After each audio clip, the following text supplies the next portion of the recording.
motor con ranuras donde se acomodan las bobinas. Acá podemos observar tanto al lado izquierdo como al lado derecho lo mismo, solo que esto está esquemático, es un dibujo esquemático y este es una fotografía. Decía que el embobinado, si es hecho con conductores de alambre, como en este caso, ya no van a, como en el caso de la jaula de ardilla, no van a terminar las barras conectadas en anillos externos, sino tienen estos conductores y hay que hacer la conexión ya sea estrella o ya sea delta. Entonces, lo que se hace es conectar los terminales de este motor hacia estos anillos que están montados sobre el eje de la máquina. Acá en el esquema podemos ver 1, 2, 3 y acá al lado derecho en la fotografía ven cómo está en realidad, ¿no? En los hechos, los 3 anillos rosantes. Ahora aquí dice, si ustedes se fijan, dice terminales a conectar en estrella o en delta. Ya. Esta estrella o delta en realidad está mal escrito aquí. No es que los terminales se puedan conectar en estrella o en delta con ayuda de estos anillos. Estos anillos simplemente sirven para la conexión hacia afuera del motor. Les voy a explicar más ratito cómo es que se conecta hacia afuera del motor, pero acá no se resuelve el hecho de que estén conectados en estrella o en delta.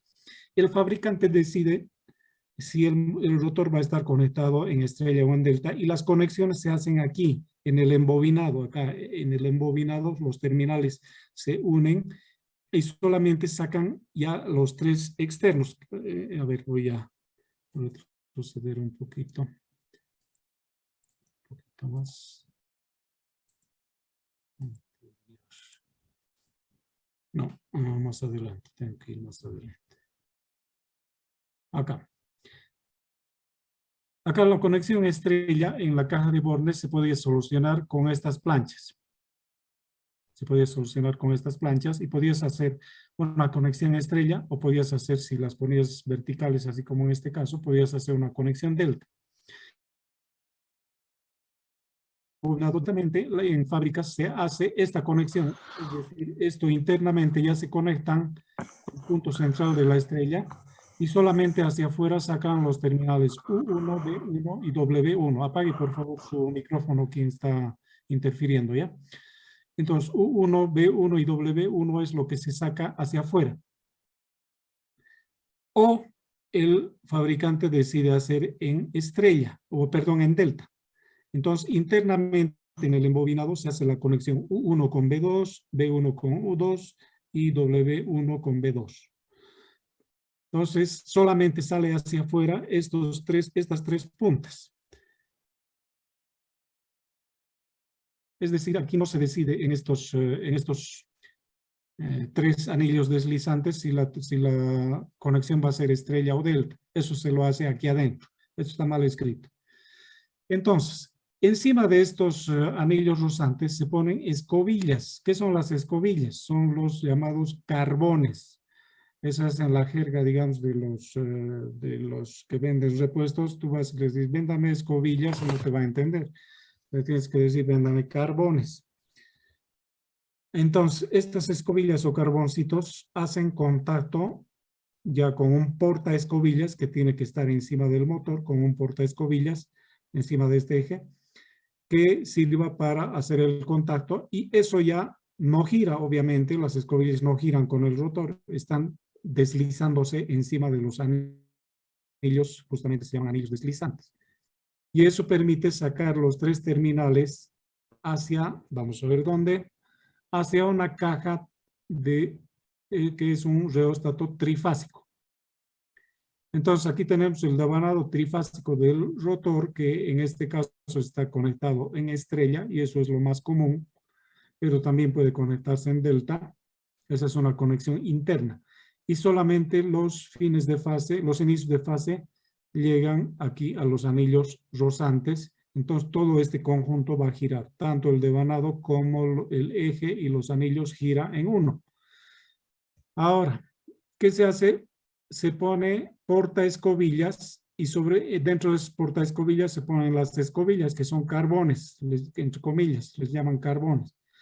Entonces, estos se deslizan encima de estos anillos que están girando con el eje y sus terminales se sacan a un reóstato. Este reóstato obviamente es un elemento de variación de resistencia. Entonces, ¿para qué se necesita un motor con rotor bobinado? El otro es más sencillo, obvio. Pero ¿por qué se necesita que el motor tenga rotor bobinado? Se necesita para regular tensión o regular frecuencia de giro. Si disminuimos la resistencia, este rotor lo llevamos al mínimo, es decir, hacemos un puente aquí en tipo estrella, entonces la velocidad de giro va a ser la máxima. Y si este reóstato trifásico lo hacemos mover hasta que alcance el nivel máximo, entonces poco a poco vamos a ir disminuyendo la velocidad de giro del motor. Esto no quiere decir que este motor pueda arrancar de cero. No pueden este tipo de motores arrancar de cero. Se arranca con el reóstato conectado al máximo y de ahí vas reduciendo, al máximo, a la menor velocidad y de ahí puedes regular velocidad más o menos en un rango del 40% de su velocidad nominal. Por decir, si el motor es de 3000 revoluciones por minuto, podrías regular un 40%, que sería unas 1600 revoluciones por minuto, podrías disminuirle al giro del rotor. Bien, vamos a continuación. Para finalizar la parte de los rotores bobinados, de los motores con rotor bobinado, hay que mencionar que no son motores muy populares, es decir, no se utilizan mucho. Antes se utilizaba más en la parte, digamos, de imprenta, para máquinas de imprenta, donde se podía, el operario en las máquinas offset para láminas grandes podía regular el giro del motor, obviamente con engranajes reductores, etcétera. Podían regular con este tipo de reóstatos externos. Ahí se utilizaba principalmente y en otras aplicaciones, pero actualmente estos rotores bobinados prácticamente se han descartado porque se utilizan otros métodos de regulación de velocidad suave, por ejemplo, los variadores de frecuencia. ¿Ya? Entonces, esto viene a sustituir el uso de reóstatos, que tiene sus problemas porque, en primer lugar, el devanado trifásico en el rotor es otro elemento que va a disminuir la confiabilidad del motor. ¿Qué quiere decir? Que puede quemarse por un u otro motivo, se quema. En cambio, en el motor de jaula de ardilla, nunca se quema el rotor con la jaula de ardilla, no se quema jamás. Otro elemento que baja la confiabilidad son las escobillas y los anillos. Estos son elementos que están en fricción y obviamente la fricción produce desgaste. Entonces estos carbones o escobillas se van desgastando. Hay que cambiarlos periódicamente. Malos contactos podrían ocasionar circulación de corriente fuerte en el reóstato, que también puede dañarse. Entonces, como ven ustedes, hay varios puntos aquí que complican la existencia del motor y reducen su vida útil. Por eso no son muy populares y se prefieren siempre los motores más robustos, que son los de jaula de ardilla. Una placa de características típica, pero aquí no se muestra, por ejemplo, en la parte de arriba debería estar en primera instancia el fabricante, por ejemplo, WEG, VEC, o puede ser otro tipo de motor, el fabricante. Estaría la fecha de fabricación, el número de serie de la máquina, esas cositas están faltando aquí en esta placa. Entonces faltaría el fabricante, la fecha de fabricación, el número de serie de la máquina. ¿Ya? Después, ¿qué viene? Dice aquí la placa. Este es un motor trifásico de 50 ciclos, la frecuencia. Su norma de construcción, que no es un dato muy útil, simplemente pondrán eso. Acá tenemos la potencia nominal de la máquina en kilowatts. A diferencia de los transformadores, que su potencia se expresa en potencia total o aparente en voltios amperios y sus múltiplos, en cambio de los motores se expresa en watts o sus múltiplos. En este caso 15 kilowatts. Y la frecuencia de rotación del eje, en este caso 2.910 revoluciones por minuto. Cuando alcanza esta velocidad de 2.910 RPM, revolución nominal, es cuando el motor está cargado completamente. Está sacando una potencia de 15 kilowatts. Porque en vacío podría girar hasta unas 3.000 revoluciones por minuto. Unas 90 más que las que dice la placa. Carga completa, entonces se reduce a 2.910 RPM. El tipo de conexión, aquí te indica que es una conexión Y o estrella. ¿Ya? Si es en estrella, puedes conectar a 400 voltios externo. Pero si es delta, puedes conectar solo a 230 voltios trifásicos. ¿Ya? Aquí muestran delta o triángulo y el puente entre, como les he explicado hace un rato, entre inicios y finales de fase entre sí. Y aquí todos los fines de fase unidos en un solo punto para la conexión estrella. Entonces, en la conexión estrella vean ustedes que se permite un mayor voltaje, pero un menor amperaje, que es favorable eso, ¿no? Porque mientras menos amperaje haya, menos va a calentar el motor a la misma potencia. En el caso de la conexión en 230 voltios, lo que ha subido es considerablemente el amperaje, que quiere decir que las bobinas deben poder soportar esta cantidad de amperios que están circulando por fase. Bueno, en realidad en este caso y en este caso van a circular 29 amperios por fase, pero en este caso la circulación va a ser en la línea de los 50 amperios. Eso es lógico por el tipo de conexión delta, que les voy a mostrar a continuación. Las bobinas no pueden fabricarse con tanta diferencia. Digamos, una bobina que pueda soportar 29 amperios ya no va a soportar 50, ¿verdad? Solamente cambiando la conexión delta o sea estrella, va a cambiar la cantidad de amperios que está consumiendo el motor. Eso sí, pero las bobinas se fabrican para una corriente determinada, en este caso para 29 amperios. Si se conecta en delta, va a absorber 50 amperios, pero eso no quiere decir que va a circular por fase, por bobina, los 50, sino van a seguir circulando los 29. Externamente sí va a consumir 50. Después, el grado de protección, esto es grado de protección, International Protection, es una sigla y se dan dos números. El primer número es contra penetración de partículas sólidas y el segundo número es contra agua. Entonces, en el caso de la protección 54, emitir partículas de hasta 1 milímetro de radio sólidas, bueno, eso hay que ver en una tabla, que significa el número 5, y el número 4, vamos a ver la capacidad de impermeabilización de la máquina. Hay motores que pueden estar incluso sumergidos dentro del agua y no les pasa nada. Entonces, el grado IP de protección es dos números que caracterizan partículas sólidas y agua, su grado de protección.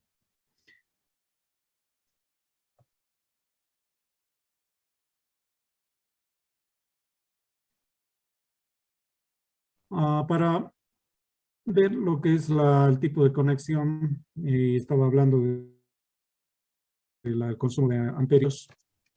En el caso de conectar el motor en estrella, tienes que la tensión entre líneas, por ejemplo, la línea que llega al borne 1, al borne 2 y al borne 3, por ejemplo, analizamos entre líneas 1 y 2.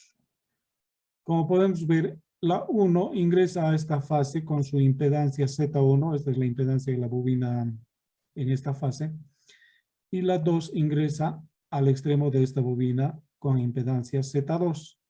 Entonces la tensión de línea está aplicada entre estos dos de aquí, entre Z1 y Z2, pero con la particularidad de que del punto medio sale Z3. Entonces esta es la conexión estrella. Y el voltaje por fase que está soportando cada fase es la tensión de línea dividido entre raíz de 3. Por ejemplo, si aplicamos una tensión 380 voltios a una conexión del estrella, como en este caso, ¿cuánto recibe cada fase? Si lo divides 380 entre raíz de 3, te va a salir 220. Entonces, cada fase está soportando solamente 220 voltios. Pasamos a la derecha. En la conexión delta, el inicio de una fase se conecta con el final de la otra y se forma un triángulo. Y como podemos observar, la conexión de entre 1 y 2, estás aplicando toda la tensión, porque la tensión de línea es igual a la tensión de fase. No en este caso, la tensión de línea, la tensión de fase es menor que dividiéndola por raíz de 3. En este caso hay que tener más cuidado porque si le metes una tensión, por ejemplo, a ver, veamos, si este motor está para un sistema 380 voltios, ¿ya? Debes conectarlo en conexión estrella. ¿Cuánto estás recibiendo cada fase? Ya hemos dicho 220 voltios. Si ese mismo motor lo conectas en delta y le metes 380 voltios, ¿qué va a pasar? Esta fase se va a recalentar rápidamente. Porque esta fase ha sido calculada, porque estamos hablando del mismo motor, ha sido calculada solo para soportar 220 voltios y por lo tanto la corriente menor. Entonces por aquí va a circular una corriente mayor y eso va a recalentar y posiblemente quemar al motor. Entonces no se puede escoger como daría la impresión, no puedes escoger entre conectar en estrella o en delta. Lo que tienes que fijarte es cuánta tensión tienes en tu red. Aquí dice 400, ¿no? En nuestra red tenemos 380 y en monofásica es 220. Si tú tienes 380 voltios y tu motor dice que se puede conectar en 380 voltios en estrella, no puedes entonces conectarlo en delta. ¿Por qué? Porque tu línea es de 380 y no de 230. Entonces, ¿qué vas a hacer? Lo que vas a hacer es meter, en vez de meter 230, le estás metiendo 380 y luego vas a quemar tu motor. A no ser que esté adecuadamente protegido, entonces va a saltar la protección y va a evitar que el motor se queme. Y por ese motivo no puedes escoger, como decía, diera la impresión de que puedes escoger, no es así. Lo que tienes que hacer es ver qué tensión tienes en la línea, en tu línea de alimentación. Y lo que puedes hacer en ese caso, bueno, es 380, bueno, escogeré la conexión estrella y en ese caso voy a puentear con esas láminas, con estas láminas voy a puentear así. Y si mi línea fuera de 230 trifásicos, entonces los voy a conectar así. Pero eso es raro, ¿no? ¿Alguna vez de ustedes ha visto alguna vez una línea trifásica en 230? O a medir. No sé si ustedes, yo sí, en sé donde hay trifásica 230 volts. Hay en contados lugares transformadores antiguos que todavía están entregando ese sistema, 230 voltios, 20 voltios trifásicos. Pero ya todos están siendo cambiados al sistema otro y 230 en monofásico. ¿Ya? Vamos a recordar un poco al respecto las formas, las fórmulas, aunque esto lo saqué de una lámina de internet, la simbología está mal. Veamos la parte al lado derecho, dice potencia absorbida. A todito le ponen P. P significaría entonces potencia, ¿verdad? Pero ustedes saben que para nosotros se pone S, la potencia activa. Recuerden el triángulo de potencias. La potencia activa es la hipotenusa del triángulo rectángulo. Potencia activa es el cateto adyacente y la potencia reactiva es... Entonces, aquí tenemos que la potencia aparente, aquí le llaman absorbida, cosa que está mal, es la raíz de 3, tensión de línea por intensidad de línea. Bueno, yo no debería estar presentando esta lámina mal hecha, pero no tuve tiempo para buscar otra. Por lo tanto, hay que simbolizar con letra S, raíz de 3, tensión de línea. Hay que especificar que esta sea tensión de línea y esta es la intensidad de línea. Y las unidades de esta magnitud son voltios amperios. En potencia activa las unidades son watts y en potencia reactiva las unidades son bar o voltios amperios reactivos. Y los símbolos son P, evidentemente, para la potencia activa y Q para potencia reactiva.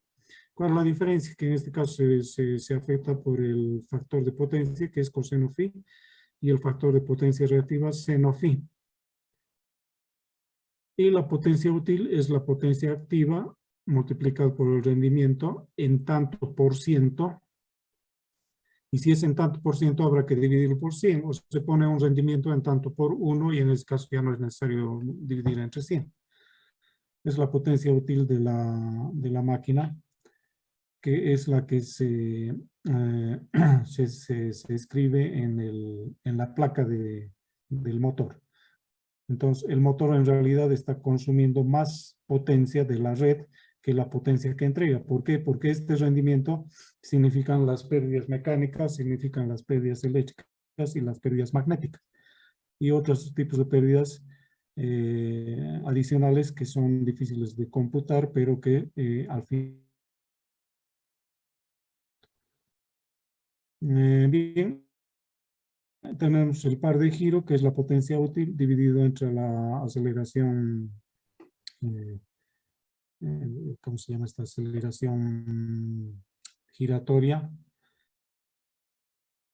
Que no es una aceleración, por eso está 2pi por el número de vueltas del motor. Ah, ya, velocidad angular. Velocidad angular. Bien, eso sería entonces una